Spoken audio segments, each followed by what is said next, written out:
So I started out in the United States Army Reserve for 12 years as an 88 Mike motor transport operator. Got to move trucks around, got to assist in training with that. Uh, really enjoyed actually being able to train and have one-on-one time with people to really show, once you build a skill set and you can help instill that in others, that they can grow their career as well. Um, After I separated from the military, I started things on the production side of things, working for a company named Christopher Peacock Manufacturing. They kind of helped me grow a little bit more on the civilian side into a leadership role. Gave me a small team of individuals that I worked with, and we made luxury cabinetry. One of the jobs that we just did was for a famous NBA player as well. Just found out good things about that job, so that was nice to hear. And then shortly after I had spoken with Justin Henderson over at VHS, he had introduced me to Mindy at ASSA ABLOY, who allowed me the opportunity to pursue the production supervisor role into a larger community with a much larger business to be able to really help myself grow further up that ladder.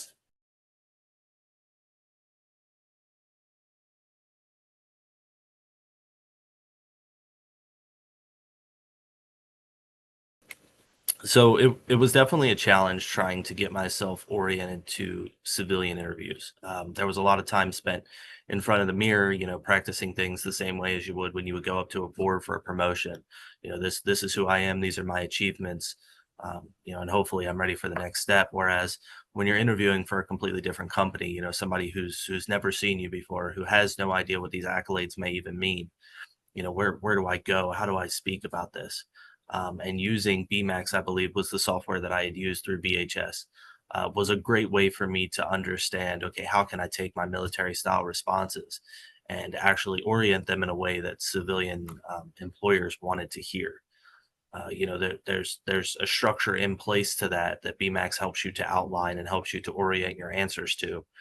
And that was a huge help for me to be able to see that in front of me and say, okay, this is the structure that I can learn from. This is how I need to present myself in a way to this company that I can show what these accolades mean and show what they could do to help the company grow.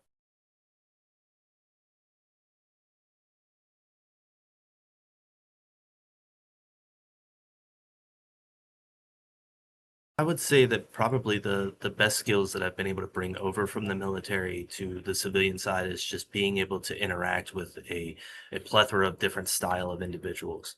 Um, like I say, coming from an 88 Mike background, I got to teach people how to drive large vehicles. And I got to understand that there's a lot of different styles of learning that people could have, whether they're auditorial, visual, or maybe just hands-on. And being able to bring that over to the civilian side and say, okay, well, I understand that you might be struggling on how we're teaching things. Maybe if we just switch those gears around a little bit and we say, hey, let's maybe orient this a little bit more toward the auditorial side, or maybe even the hands-on side. Maybe we just need to get you out here, get you on the floor, and get you testing things to actually let you participate in what's going on. Maybe that'll boost your confidence and hopefully be able to help us orient this training directly to your style.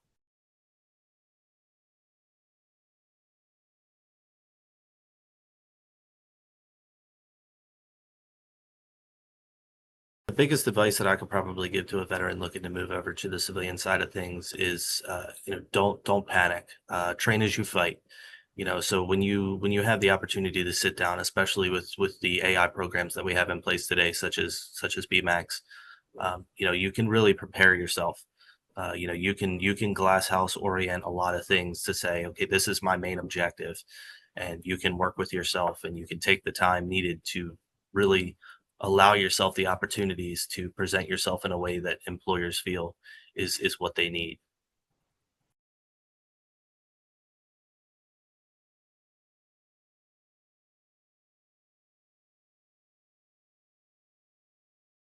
Absolutely. So when I used Bmax, I tried to take some of the top 10, top 25 questions that a lot of the larger companies were using to interview direct employees.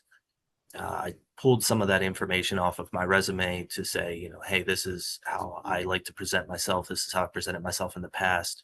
And BMAX would allow me the opportunity to say, okay, these are the correct answers, or these are good answers. We just need to reword them in a way that checks all the boxes of modern day employers. So then when I was able to read through those and kind of understand that layout and then take that, and when I actually went into my interview, then I was able to feel confident knowing that not only did I have the answers that I already had, but I had the layout that employers were seeking to be able to hear it.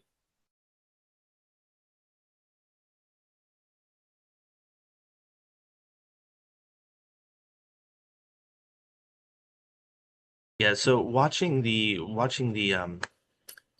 supervisor video that they had sent out and what they were looking for in a production supervisor, it really gave me insight as to what the company felt as though they needed to fill that role. BMAX again helped me to form a lot of my interview responses around what they were looking for.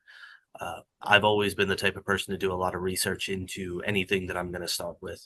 I've been a perfectionist through and through. I like to really take my time, again, kind of glass house through everything and say, is there a way that I can make this better for myself? Is there a way that I could see it from a different perspective? Um, Being able to watch that video, being able to YouTube research some of the company, see how some of the employees were feeling, really allowed me to say, okay, I know what I'm walking into. I feel confident that when I actually go for this interview, I know exactly what this company wants me to do, exactly what my expectations are coming into this role, the structure that I need to build around.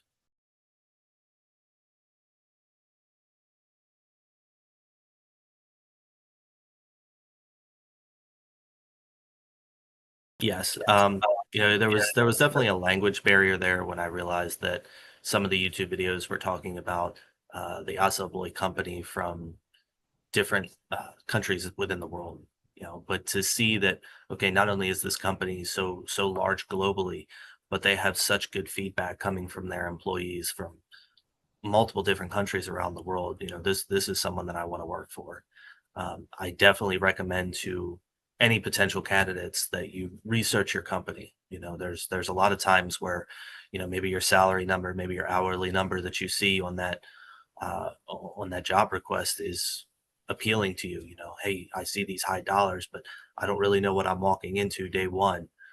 Being able to have that video in front of me, being able to do that YouTube and use those modern day resources to say, okay, this is what this company is, this is what they're about. So I know what I'm walking into if they give me the opportunity to tour the facility. I have my foot already in the door, so now it's just time for me to prove myself.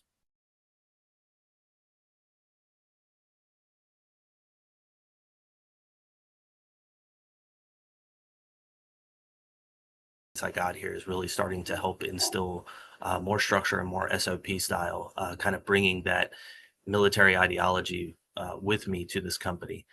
I've been brought aboard for some different committees and such. They really make you feel like your voice matters.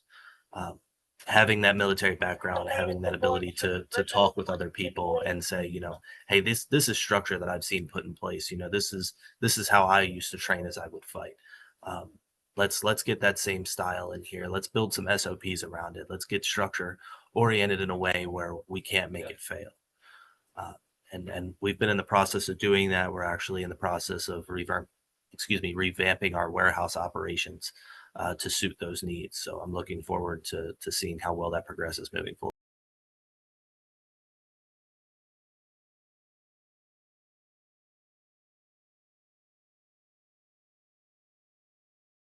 Relief and almost what's the word that I want to look for here?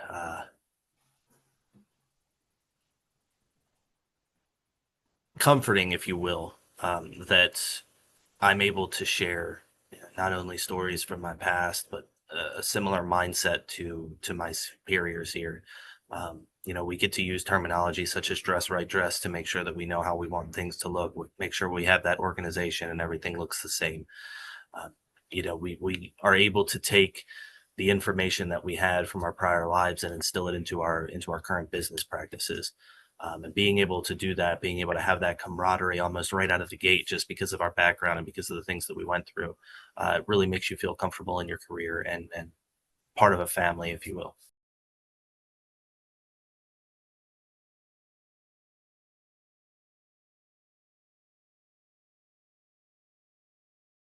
I would say that you need to allow yourself to present yourself in a way that your skills can translate over to civilian lifestyle. Utilizing BMAX, as I had stated previously, helped me to kind of gear my responses and gear my previous tactical knowledge into a way that I could relate that to a strategical apprehension toward the current company. So it's one of those things where if you sit down and you focus on who you were in the military, and who you are becoming on the civilian side, you can use the tools and the resources that VHS provides to be able to manipulate those previous sentences and responses to a more civilian organized career, because it is still something that we excel in. It's still something that we're proud of. And just most of the time as veterans, we just don't know how to word it in a civilian sense that we can say, hey, this is who we are and this is what we can bring to the table. So having those AI tools allows us to do that.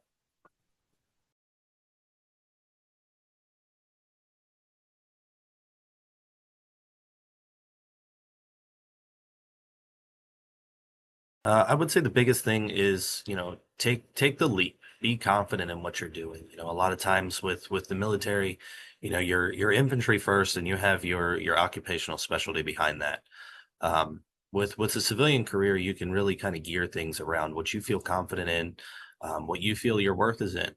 And if you feel as though you may be able to be more helpful somewhere or more of a benefit somewhere, you can switch those careers around a little bit. You can gain a further MOS, or you can grow that ladder in that current MOS as you see fit. It is very much a train as you fight lifestyle out here. And as long as you continue to manipulate the civilian side of things in a military orientation, then you can allow yourself to succeed as you go to battle.